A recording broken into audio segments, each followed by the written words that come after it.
How to fix camera not working in Windows 11. First, make sure camera button in your keyboard is enabled. If that didn't work, right-click on Start and click on Setting. Click on Privacy and Security.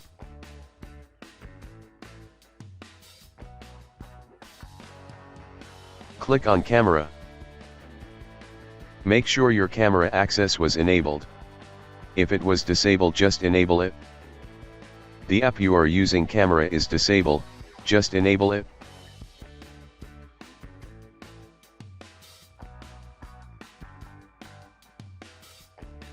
If that didn't work, open any browser and download camera driver for your computer. For me, MSI laptop, so I type MSI camera driver.